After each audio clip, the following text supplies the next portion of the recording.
everyone, how you doing today, and welcome back to my channel. Now today we're doing a review for Spider-Man Across the Spider-Verse. Now this is the sequel to Spider-Man Into the Spider-Verse, which is heavily beloved, especially by me. It's actually one of my favorite movies of all time. Into the Spider-Verse changed the animation medium in general forever. Loads of movies came afterwards trying to attempt to achieve the same type of stylistic look that Into the Spider-Verse did, especially when before then we were so used to the old realistic Pixar type of gloss. But then Into the Spider-Verse came out and showed us that we could still get animated, beautifully animated movies, but then we could have that with various different art styles and beautifully shown, and especially done for a superhero movie, especially for Spider-Man. So coming on to Across the Spider-Verse, is this movie good?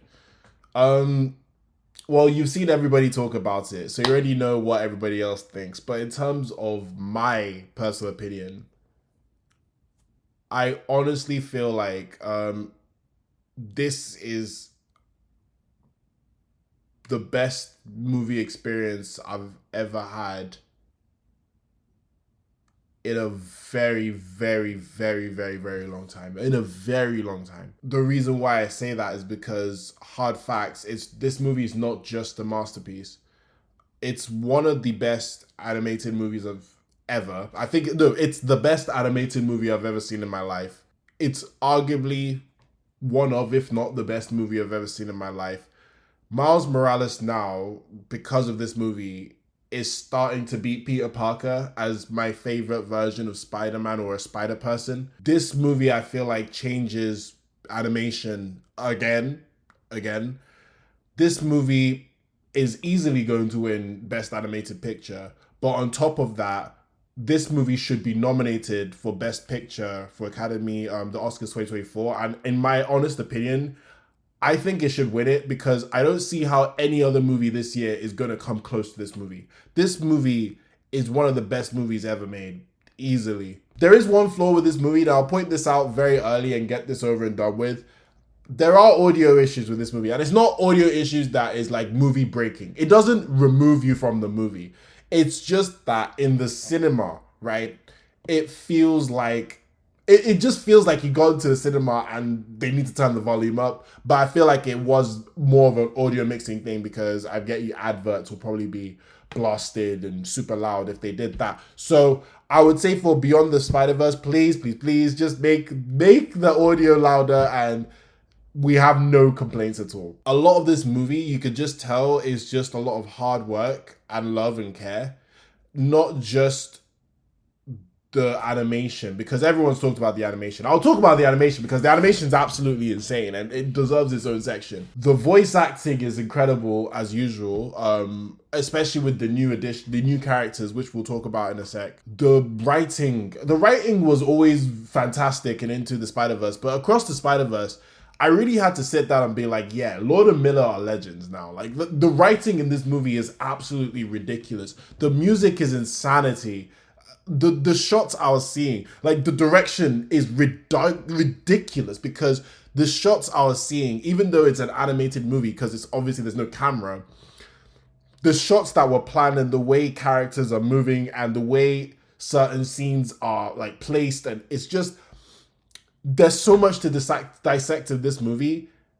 But everybody gives a 10 out of 10 performance, man. Everyone gives a 10 out of 10 performance. Where do I even begin with this movie, man? I don't want to talk too much about the plot because I feel like a lot of what made this movie special is the actual story, which I rarely say in movies nowadays. So I'm so happy to say that the story is that fantastic that I really don't want to tell you much about it. But all I can say about the story is it's literally directly, I would say, okay, it is a time skip in between Into and Across the Spider-Verse, but it does feel like it picks up literally straight after Spider-Verse. And what's happening is there's issues based off the conclusion of Into the Spider-Verse. And because of that, there's a society of spider people that are all coming together in order to protect the Spider-Verse. And that's all I'll say about the movie. And Miles and Gwen are also trying to essentially not really grow up, but essentially they're in this phase of their adolescence where they're growing very quickly. And the thing about with teenagers at that point, there's a lot of different moods that's happening to them, and it's very hard to express that to your parents. And there's always this little rift between a teenager and parents in that phase of like 15, 16, 17. What's happening in that regard with Miles and Gwen is that they're essentially is a coming of age story for them, even though the movie does end in a way where you can tell it's a 2-part movie. It does end and it's like, yeah, there's still more, clearly, right? There were still character arcs that were still they were still closed well, that you could justify making a part 2 movie. Like, it was very justifiable. Phil Lord and Christopher Miller are legends now, is because I was so impressed by the writing in this movie. And it wasn't just the fact that the story was really good and really intense, and there were a lot of twists and turns that made this a fantastic experience. Let me tell you that. It's more because I feel like they understood the cultural differences like incredibly well. I watched the interview after watching the movie, right? And it seems, and what they said they did is, for cultural references, they actually got to talk to different writers to get experience and understand different cultures. Well done on that, because it made the story so much better. And I noticed it. I know with Spider-Man India was the reason why I brought it up, because it was very obvious then. But the reason why I rate it a lot is more because of Miles, especially when Miles and his mom, their relationship especially, because a lot of this movie is to do with acceptance. That's, I feel like, the main theme of this movie. There's this scene where Miles and his mom are talking, and his mom is essentially telling Miles that no matter where you go, you always have a place, and even if anything happens to you or anyone doesn't accept you for who you are, you will always have a place here. And as a black person, that just resonates with me so hard. And it's awesome to see that in a movie with a black Spider-Man, especially seeing how Miles is, like, a lot of people have tried to reject the idea of Miles. Seeing how Phil Lord and Christopher Miller wrote that, illustrated that, and made that into such an interesting story. Like, man, for that, they're talented writers, man. Absolutely talented writers. In terms of the voice acting, everybody killed it. So I feel like it would be weird to just list everybody one by one and say, oh, you killed it. Literally, there was nobody that was bad. Everybody was just fantastic. If I was to say my favorite Spider-Men, or Spider-People, sorry, I loved... Hobie Brown, man. Hobie Brown, Spider-Punk. I flipping loved him. He was definitely hands down my favorite of the new ones. But I do love Mikael O'Hara. Like, the Spider-Man 2099, I love him. I love what they did with Miles and Gwen's relationship, and I love how they went further with their development. But the new Spider-People, all of them, I love them all. Like, there was no Spider-Person that I was just like, oh, I can't be bothered. Finally, let's talk about the art and animation, because that's the main thing that makes this movie absolutely insane. I mean, that's a lie. Everything about this movie is actually pretty pitch perfect, to be honest with you. Like, it's actually one of the rare times where I could say, yeah, everything was a 10 out of 10. But the animation and art in this movie was insanity. And I remember back... I believe a couple years ago, when Christopher Miller was saying, oh, the animation techniques that you're seeing in, that you're going to see across the Spider-Verse is night and day. Like, it's basically a complete stark difference compared to Into. Like, it's going to be way better. And I was like, whoa, like, way better than Into the Spider-Verse. Like, how do you get even better than that? Jesus Christ, man. Jesus Christ, bro. Watching this movie in IMAX was like watching an artist just go crazy. Like, it was so visually stunning, and it was not just the colors, because it was such a colorful movie, but some of the shots I was seeing, I'm actually looking at a lot of Spider-Man movies, like every single one, even all the live action ones, and I'm like, man, you guys, you kind of should be doing better. There's this one scene in particular that I didn't see, and it turns out like it was online. I didn't even notice, but I didn't see it until I got to the cinema.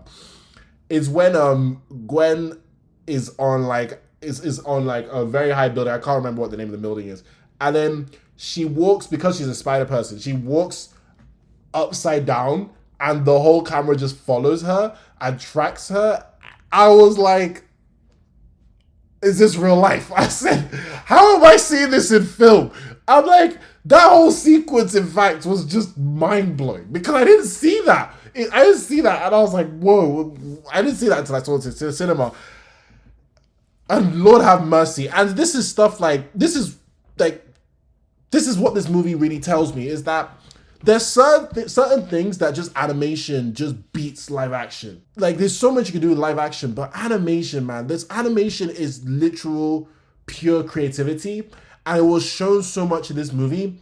And then at the end of this movie, I had like, not only did I have a big grin from beginning to end of this movie, at the end of this movie, I wanted to shout, "That's mother flipping animation right there," because this movie was like a love letter for artists, man. Like it was just colors and movement and every little detail and frame. Just you could just tell that the thousands of artists that work on this movie worked on each piece of art, and there's a reason for this piece of art. There's a reason for a color for. There's a reason why a character would be colored in a certain way. There's a reason why a world is shot in a certain way. Gwen's world is specifically, right, which is the first world you see in the movie.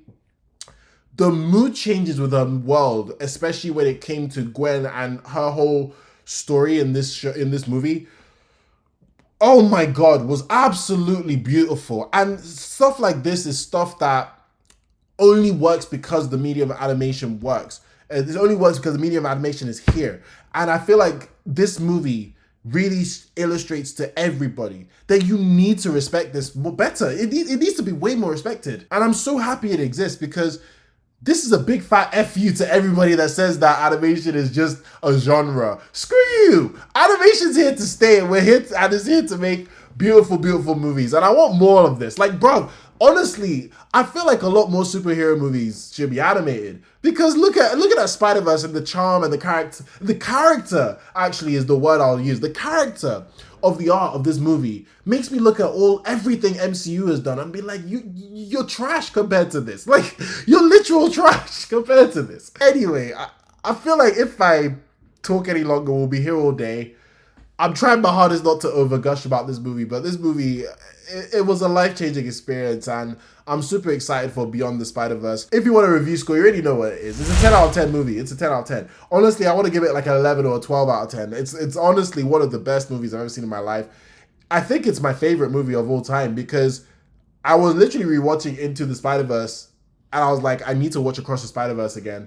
I really need to watch that again. This movie tells me that, like, man, it gives me hope in terms of cinema. Not even just animation. It's actually cinema, because it's been a very long time since I sat in a movie and I've just had like no complaints, and I've just enjoyed myself. And I've not had to check my watch. Like, this is the one time, even Guardians, I checked my watch. This movie was the one time in a very long time that I did not check my watch. And bear in mind, I loved Guardians. I flipping love Guardians, and I checked my watch once just because it was long, right? This movie was just as long as Guardians, and I did not want to check my watch at all. In fact, I was so immersed, but by the time this movie ended, I actually was confused. I was like, wait a minute, don't we have an extra like 30 minutes or so? Anyway, that's my review of Across the Spider-Verse. Did you like the movie? Did you not like the movie? You liked the movie. Let's be real. You liked the movie. You're high if you didn't like that movie. I'm sorry.